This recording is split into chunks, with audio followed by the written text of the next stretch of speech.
State police need your help in looking for a woman they say is reported missing out of Morgantown. Troopers are currently looking for the woman seen here, 47-year-old Kimberly Osborne, who was last seen Sunday on River Road.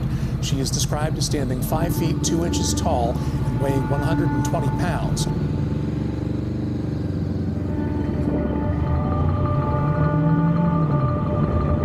State police were on the scene of a Monongalia County business today. This in regard to a search for a missing woman last seen in Morgantown. Their investigation brought them to Sunny Inn, that's on River Road. To Monongalia County now, where human remains found there last month have been identified as belonging to a woman who's been missing for 7 months. According to the Monongalia County Sheriff's Department, they were found November 16th on Little Indian Creek Road. Deputies have ruled her death as a homicide.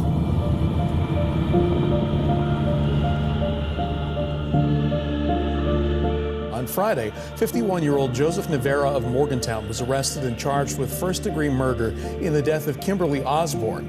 The morning of her disappearance, deputies say Osborne told a friend she was planning on leaving Nevera and that if, quote, something happened to her, Nevera did it, end quote.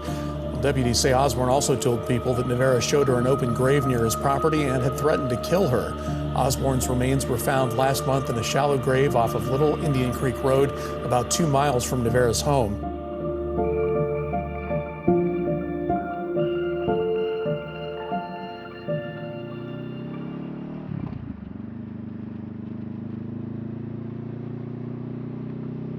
Kendall here, this is Jolene, and we're heading south out of Morgantown, West Virginia, over the Monongahela River. You see there below us. We're on a mission to get Appalachians on 2 wheels by exploring the stories all around this strange but beautiful region. I just put a brand new off-roady tire on Jolene that I've been needing to test out, and I thought, where are some nearby unpaved roads that also have a story to tell? So today we're following the back roads that the alleged murderer of Kimberly Osborne took to allegedly bury her body in Little Indian Creek Wildlife Preserve. What a cute city this is. We've got the river to the left, rock walls to the right, mountain stuff. For legal purposes, let me say that if I forget to use the word alleged for the rest of the video, that is in fact what I mean. The trial has not happened yet for this case, so no one's been convicted. Though, as we will see, the circumstantial evidence is substantial.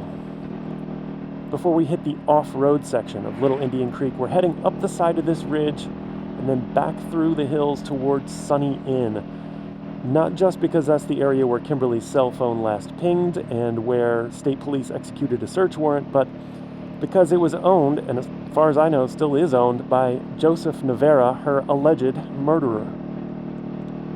Someone told me that they recently saw the Sunny Inn open. So if it's open, maybe I'll stop in and buy something as an excuse to check it out. I've passed this place before. I mostly recognize the name because I associate it with a strange wooden statue that's sitting outside of the place. We'll see that, whether they're open or not. As you heard in the intro, Joe Nevera is locked up right now, but in fact, he was already locked up when they charged him with Kimberly's murder. Why? Probation violation for things like domestic violence, strangulation. Now, there is a record of Nevera having a wife who was not Kimberly, so those charges could be related to either one of them. I'm just not sure. Kimberly was a mother of 3 kids, which made it especially sad that she disappeared on Mother's Day. Kimberly had apparently been arguing with Nevera all day, her soon-to-be ex-boyfriend, and unfortunately she went to his home to get some of her belongings that were still there and move out to a cabin nearby somewhere. Court documents are still sealed, so I'm not exactly sure where that was. As I mentioned, Kimberly's cell phone last pinged in the area of Sunny Inn, but she was probably at Joe Nevera's house, which is right by the Sunny Inn. Cell phone pings don't really give exact GPS coordinates, it's more like general areas. But surveillance camera footage shows her truck being followed by another truck with its lights off. News reports don't say whether that truck was identified as belonging to Nevera, But it seems like he could have very well followed her as she came to his house to pick up her stuff, blocked her in, and confronted her. Since there hasn't been a trial, there's no proposed story from the prosecution yet. We do know that a text message from Nevera that day revealed that he was angry about Kimberly seeing someone else and said it was, quote, the last time. One witness for the prosecution will testify that Kimberly showed them bruises the day before Mother's Day, saying they were from Nevera, and that if something happened to her, Nevera did it.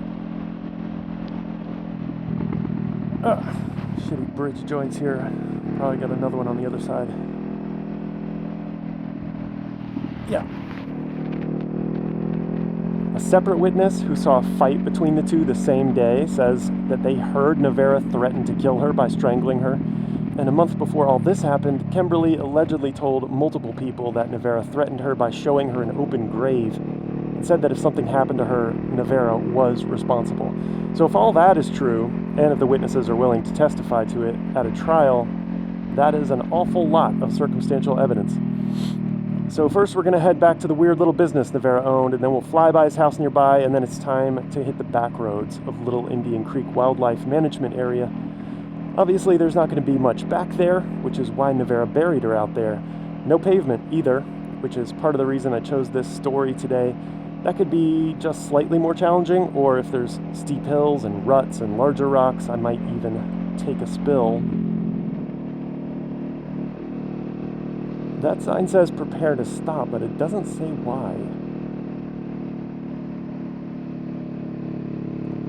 Bro, look at these yellows.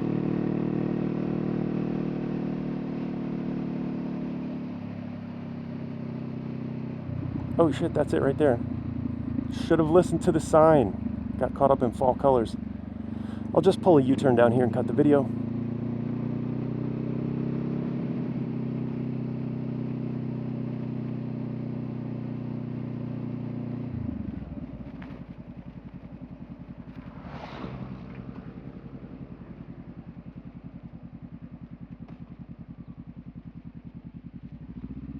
Not open.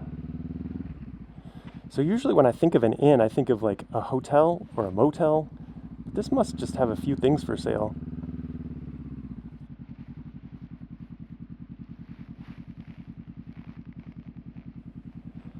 It looks like the sign over there used to say open and cold beer, but I assume the beer is like 6-packs rather than drafts at a bar. This wind is crazy.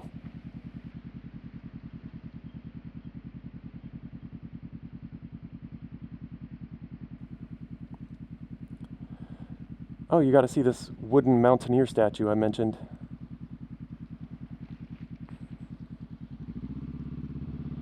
Hey, buddy.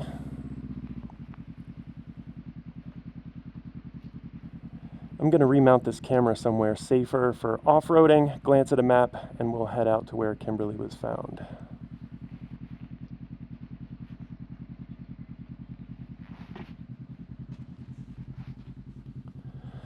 Okay, so Nevera's driveway is 1,300 feet from here, which is literally a 1-minute drive.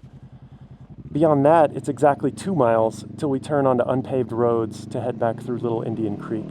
The distance between the Sunny Inn and the spot where she was found is less than 3 miles altogether, but the drive still takes like 10 to 15 minutes because, as we've discussed before, there are no direct paths in the mountains.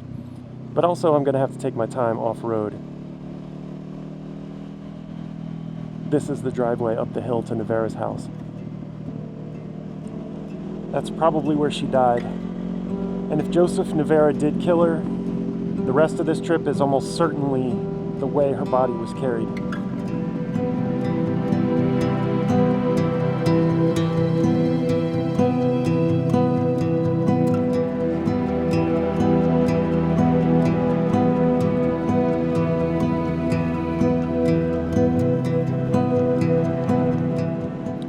This is us.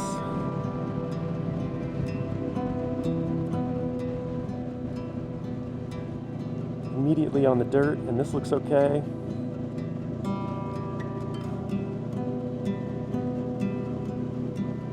Might pass a few houses, and then we'll be heading into the wildlife management area.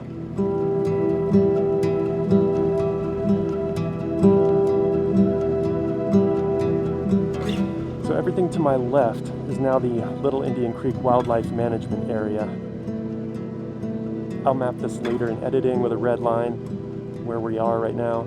These gravel roads are actually labeled by DNR as unimproved hunter access trails, which explains why a hunter found Kimberly's shallow grave.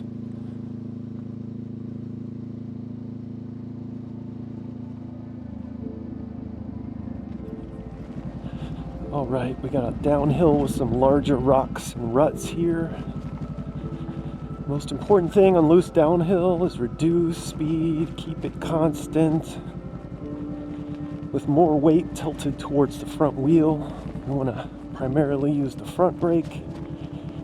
Definitely take it easy on the rear brake if you need to use it so the wheel doesn't lock up or slide.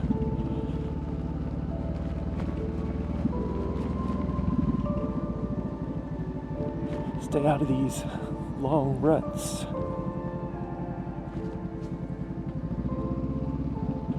Maybe someone riding a light dirt bike with knobby tires could fly down this thing, but Jolene and I together weigh about 600 pounds, so at more than a quarter ton with not much skill. Gonna take my time.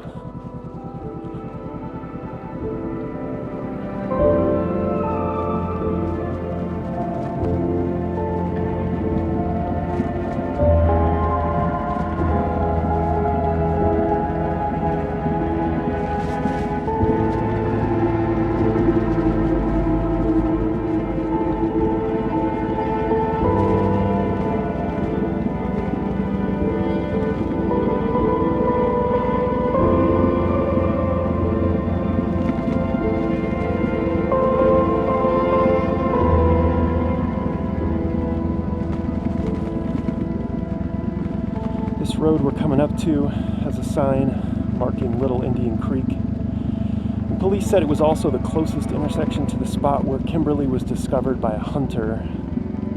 Police reported the grave was into the woods a short distance from there. So with this terrain, the most likely spot is just to our left.